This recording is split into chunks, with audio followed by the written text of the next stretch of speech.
Writing Out Loud, a program designed to explore in-depth interviews with writers to hear that words have voices.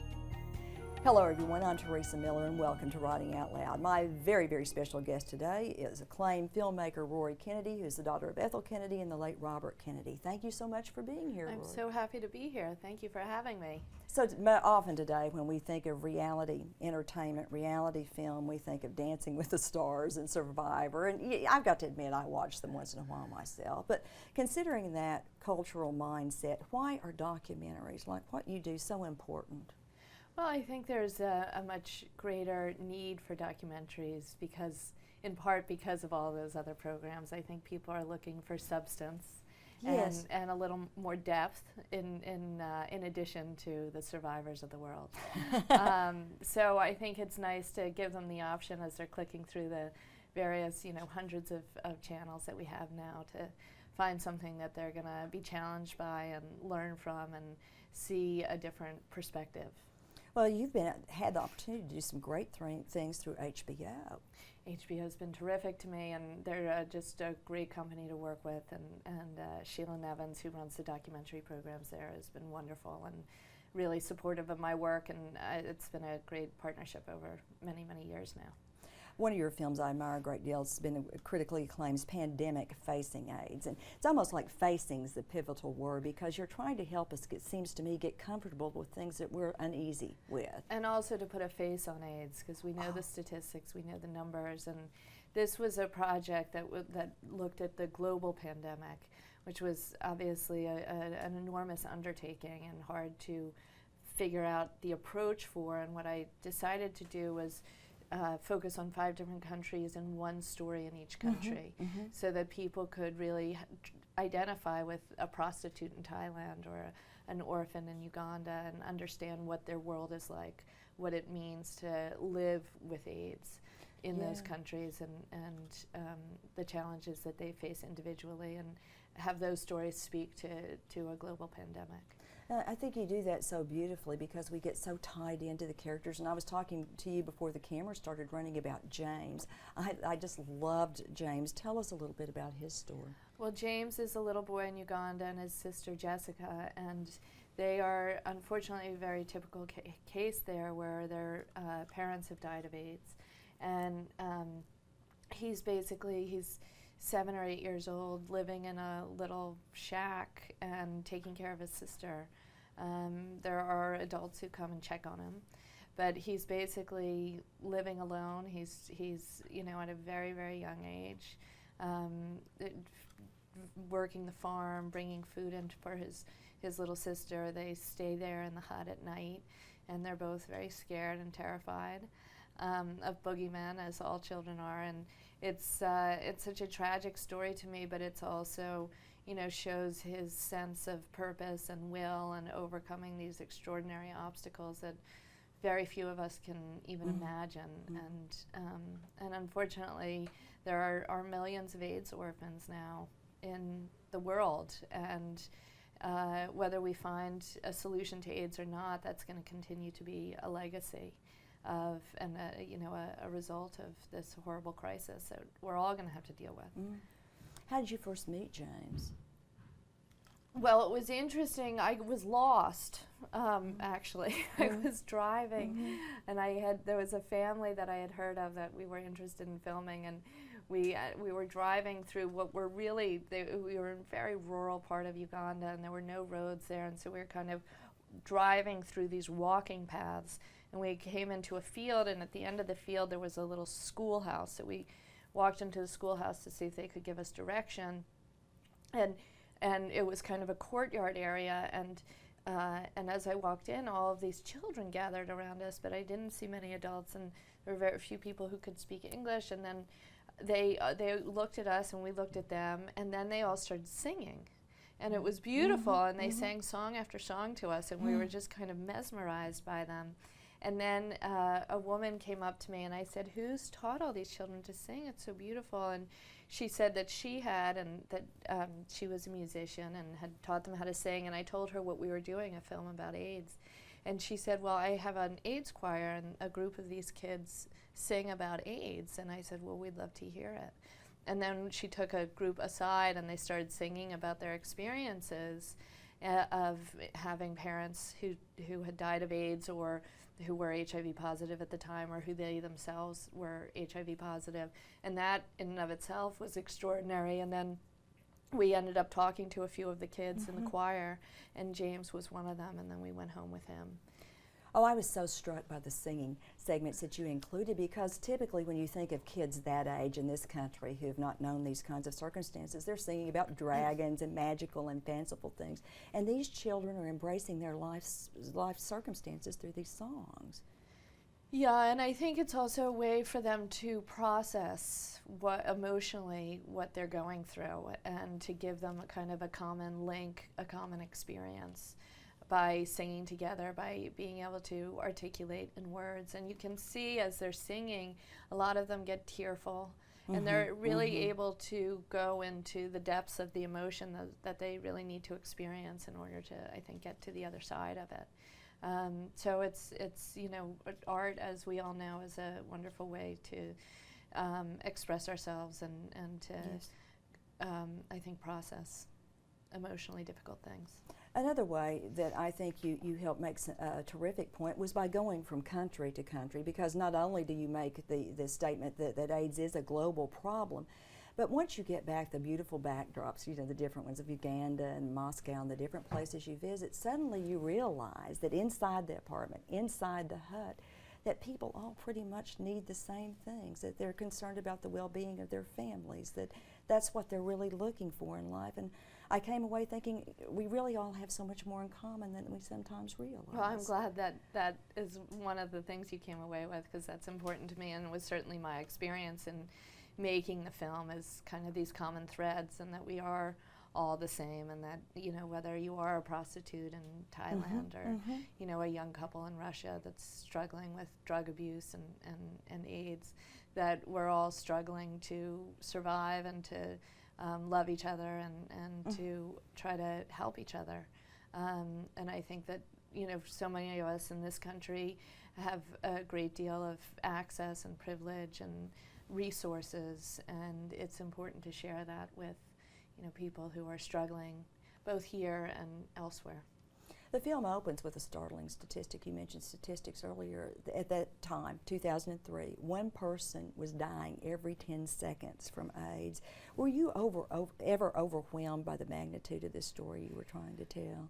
Yeah, I was often overwhelmed by it. I got involved in this project because I had been asked by a White House delegation under the Clinton administration to go to Africa to look at women and children who are struggling with AIDS. And I went there on a 10-day delegation and filmed a number of the stories, and I had read a lot. I knew the statistics, I knew the facts, but I really was unprepared by the emotion and the impact personally that I had when I experienced firsthand what people were going through. I remember meeting a grandmother there, Bernadette, who had 13 children, 12 of whom had died of AIDS. And she was the sole caretaker of 35 grandchildren, many of whom themselves were HIV positive, and they all lived together in a little hut. And it was, overwhelming to see what she was going through. And I thought, well, this must be, an anomaly. There must not be any other cases. And then I ended up staying back from the delegation and staying with her.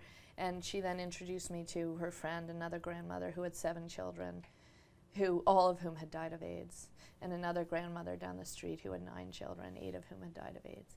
So when we hear that entire communities and villages have been annihilated, it's true. It's heartbreakingly true. And so it was really coming from that experience that I decided, well, what's going on in the rest of the world, and can we learn from what's happened in Africa to make sure that it doesn't spread at these rates to other countries, because it's both more strategic and more humane to prevent the spread of AIDS once it's in a country and has spread to the degree it has in so many African countries. It's much more difficult to handle and deal with and address. So I was you know, I came back from that experience and I thought, you know, I've got to do something bigger and broader. And I thought, you know, I want to do something on the international epidemic.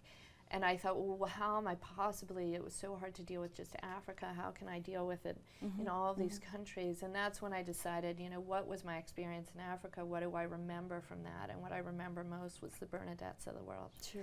And so for that reason, I decided to approach each of these countries through one particular story. And so it's in that way a very kind of simple structure, but I think it does enable people to connect emotionally to the stories, which I think is really the power of film. Oh, yes. And also to see the connection of these stories together and what it says about humanity. Well, absolutely, and I can't let it go. I keep thinking of James. I keep thinking of Alex and Lena. Is it that way for you? Has it been hard for you to let it go emotionally? I don't really try to let it go, I guess. I think that the process of making films, one of the things that I love about it is, you know, that it is uncomfortable and that it does challenge me personally, and and I think in those moments of challenge and discomfort is where there is potential growth, both for me personally and I hope is then reflected in my films and my work. Who are some of the filmmakers you admire?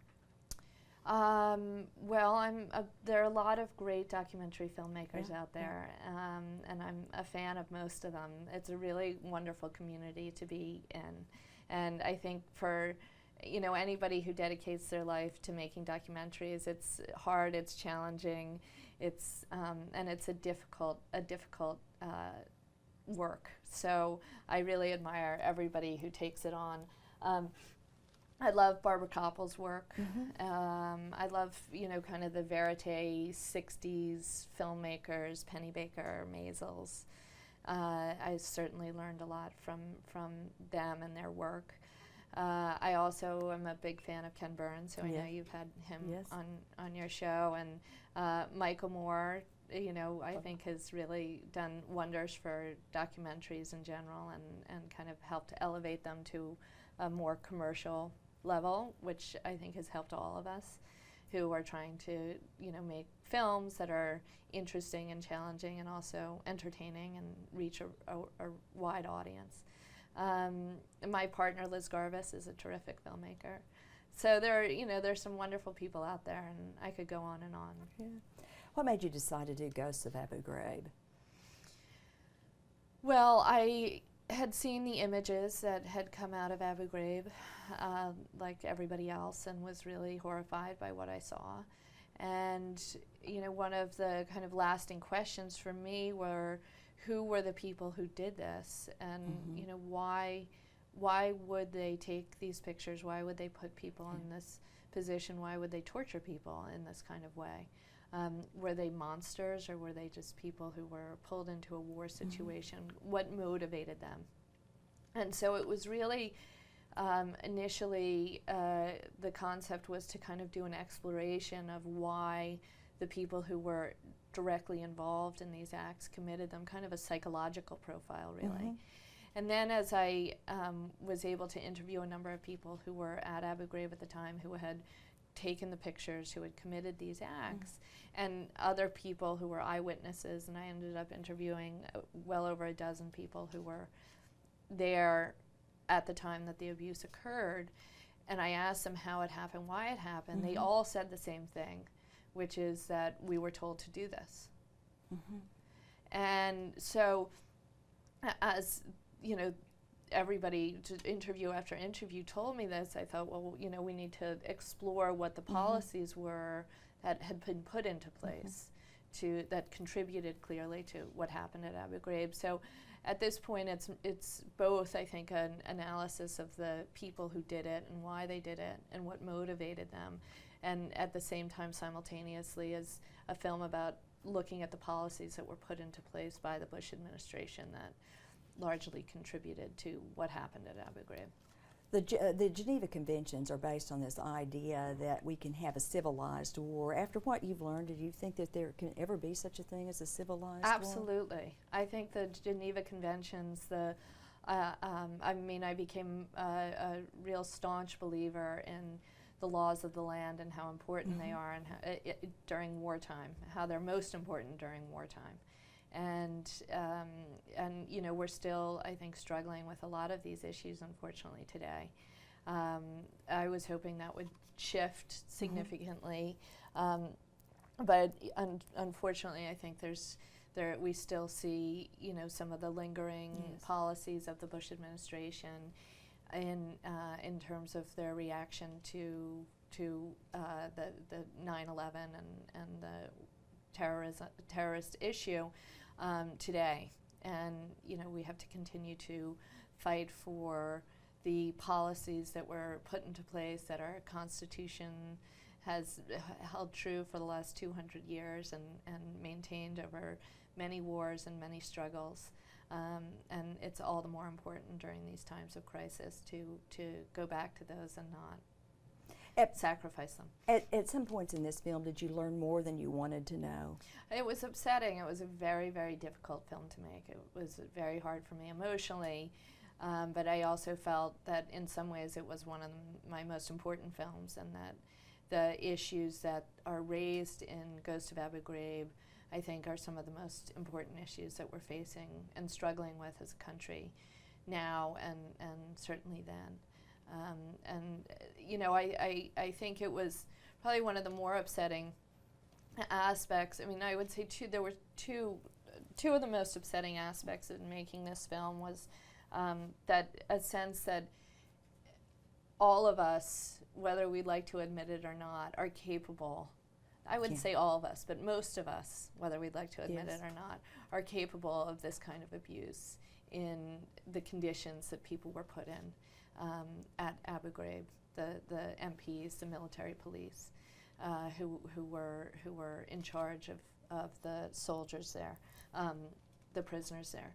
And so that was an upsetting reality to grapple with for me. I think the most upsetting issue was the knowledge that the Bush administration, people very high up in the administration, were not only aware of what was happening at Abu Ghraib at this time, but authorized it and allowed it to happen, and that this was really a systematic policy within the Bush administration, allowing for this kind of torture, and that our country was involved at that level and at that height in the administration was deeply disturbing and upsetting to me, as I think it is to so many people.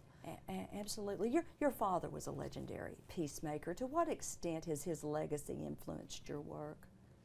Well, I think we're all influenced by our families, and I was certainly influenced and continue to be influenced by my family, both my father as well as my mother and my siblings and aunts and uncles. And I think that, you know, growing up in the world that I lived in, we were surrounded by people who spoke truth to power and you know, stood up where they saw injustice, and I always admired that quality from a very, very young age. So I remember when I was, you know, 14 or 15 years old, watching images on the nightly news of apartheid in South Africa and people being arrested, and my brother and I turned to each other and said, well, maybe we should get arrested. And we went to our mother and we thought, I don't know how she's going to respond to this. And we said, no, we're going to go get arrested in front of the South African embassy. And she said, great, I'll take you there. Oh, that's wonderful. So it was, and you know, of course we ran down there and stepped over the line and promptly got arrested, and she couldn't have been prouder. So most parents, I think, spend their time making sure their kids don't get arrested, but my mother was very happy in that circumstance. Your father died before you were born. My mother died when I was very, very young, and I've spent a lot of my adult life trying to get to know her. Yet there's been so much written about your dad, and we had Doris Kearns Goodwin on the show, and she's written terrific. She wrote the Fitzgeralds and the Kennedys. Have you read that book? I mean, I have. She's a wonderful writer, and she's a great friend of our family's, and she's a terrific woman. Have you learned a lot about your father that way? It's been a combination of reading books and articles, learning about him through my family, my brothers and sisters, of course, and my mother, and my extended family, films, documentaries, and then stories. There's so many stories like the one that you told before this interview began, and it's amazing to me when I go through my life and go through very isolated parts of the country like the hills of Appalachia or into Africa, and you'll see pictures of my father in these little huts, and in South America, and it's amazing how many people's lives he was able to touch either, and how many actually people knew him or met him personally is also remarkable. Well, and what we were talking about, I was a school child at a public event, and there were all kinds of dignitaries there, but he knew I was interested. He could tell because I was just, riveted, and he made a point to come and say hi to me before he said hi to the mayor or to the senators, and it was a very proud moment for me. Have you read your Uncle Ted's memoir, True Compass, yet? I just got it, so I haven't read it yet, but I'm looking forward to reading it. You'll probably learn even more that way. Yeah, no, it's everybody says it's a really amazing book, and I'm looking forward to reading it. And he was certainly an amazing man. Yeah, he was, absolutely. Great contribution. One of the best. One of the best. I wonder if your family's political background was partly what led you to do Thank You, Mr. President, Helen Thomas at the White House. This is a fun movie. I love making that movie. I have to admit that HBO approached me to make that film. Sheila and Evans called and said, we have to make a film about Helen Thomas. And so I said, great, I would love to do it, because of course I knew who she was and was a great admirer of hers, and was happy to take that on, and it was a really wonderful project for me. She's so she is certainly one who has spoken truth to power her whole life, and covering 9 administrations, and she really was a trailblazer as a woman, really breaking through as one of the first White House correspondents who was a woman, and was the head of a number of the press organizations, the first woman. And so she was just a terrific inspiration, and it was one of the things that I loved is talking to a lot of the press secretaries, and when I talked to them about Helen Thomas, they all said the same thing, which is whenever they would see her in the room, they would just, they would start shaking. And I love the idea, and the presidents would say, well, what is Helen Thomas going to ask me? And so I love this idea of this woman, who came from parents who couldn't even read, getting these presidents to kind of shake at the sight of her. Yeah, there's a lot been done about Helen Thomas. She's spoken very freely, so you had to know a whole lot about her when you went in. Was there anything about her that surprised you? Well, funnily, she's a staunch Democrat.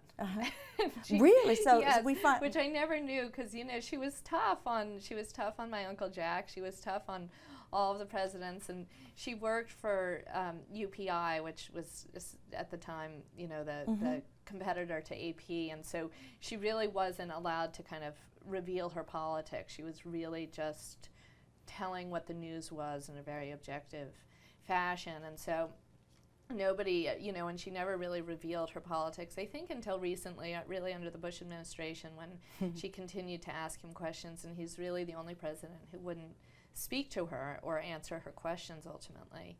And, at that point, she kind of stood up and said, enough is enough. This is ridiculous, and then ended up leaving UPI for other reasons, because it was bought by a company that she didn't politically agree with, and then ended up having her own article where she was really able to kind of talk more freely about her opinions, and it sort of unleashed a part of her that I think she really enjoyed as well. You have a wonderful platform for your social concerns. Have you ever thought about running for political office? Could that be in your future? It may be at some point. I really love making documentaries, and this is my passion right now, and I think that there are a lot of different paths one can take to impact social justice, and I certainly admire people who go into electoral politics. I think it's very difficult and challenging for the most part, and there are a lot of sacrifices one needs to make, but I fully admire it, and I'm not opposed to it, but it's not where I'm at right now. What projects do you have upcoming? What films should we be looking for? I have a documentary that I just finished, a short called The Fence, which is about the fence that borders Mexico and the United States. It's a 700-mile fence on the 2,000-mile border. So that's going to be coming out on HBO, and then I've got a couple projects with them in development now. If you could think of the ideal project to work on in the future, what would it be? Well, you know, I'm really lucky to be working with HBO because a lot of the projects that are of great interest to me are also of interest to them. And so a lot of these projects that you have, that you're holding now, are projects that I was very passionate about and excited to do, and continue to be able to pursue projects that I really love. And it's, you know, I appreciate that it's an enormous privilege to be able to do what I'm doing, and I feel very lucky to be able to do it. Well, we're very lucky to have you doing it. One last question. Any chance that you'll ever do any kind of documentary on your family? Or is that too close? Maybe. It's not, I don't have any projects right now that I'm doing on my family, and, you know, there are a lot of issues out there in the world that I think are important to focus on, so for the time being I'm focusing on this. Well, you certainly are, and doing a beautiful job. Thank you so much for being here, Thank Rory. you for having me. It's been very nice talking to you. And thank all of you for joining us on Writing Out Loud.